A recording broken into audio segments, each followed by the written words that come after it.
ముఖ్యమంత్రి చంద్రబాబు సోదరుడు నారా రామ్మూర్తి నాయుడు కీర్తిశేషులయ్యారు. తీవ్ర అనారోగ్య సమస్యలతో గచ్చిబౌలి ఏఐజీ ఆసుపత్రిలో చికిత్స పొందుతూ తుదిశ్వాస విడిచారు.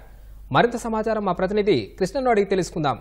కృష్ణ, నారా రామ్మూర్తి నాయుడు మృతిపై పూర్తి వివరాలు చెప్పండి. అనుదీప్, ఏదైతే ముఖ్యమంత్రి చంద్రబాబు సోదరుడు నారా రామ్మూర్తి నాయుడు ఇవాళ ఆయన మరణించడం జరిగింది. ఏదైతే ఈ నెల 14వ తేదీన ఆయన తీవ్ర అస్వస్థతతో ఏఐజీ ఆసుపత్రికి చేరారు. అప్పటి నుంచి ఆయన ఆరోగ్య పరిస్థితి ఉండటంతో వైద్య సేవలు కొనసాగిస్తూ వచ్చారు.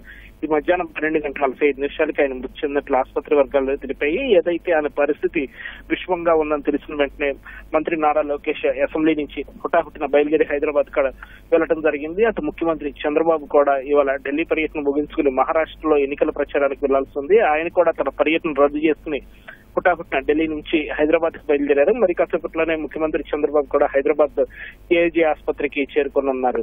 ఇక రామ్మూర్తి నాయుడు అంత్యక్రియలు రేపు ఆయన స్వస్థలం చంద్రగిరి నియోజకవర్గంలోని నారావారిపల్లిలోనే చేయనున్నట్లు తెలుస్తోంది. దీంతో తగ్గ ఏర్పాట్లు కూడా చేస్తున్నారు. ఈ అంత్యక్రియల్లో అటు ముఖ్యమంత్రి చంద్రబాబు అలాగే కుటుంబ సభ్యులు కూడా పాల్గొనున్నారు.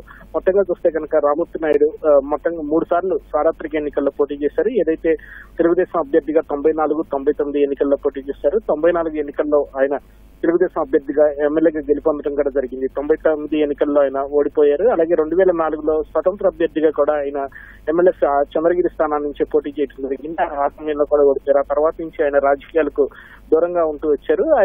ఆయనకి భార్య, 2 కుమారులు ఉన్నారు. పెద్ద కుమారుడు గిరీష్ విదేశాల్లో ఉంటుండగా చిన్న కుమారుడు నారా రోహిత్ సినీ హీరోగా కొనసాగుతున్నారు.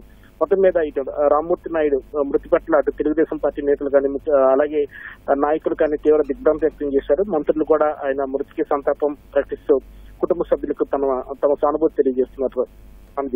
ధన్యవాదాలు కృష్ణ.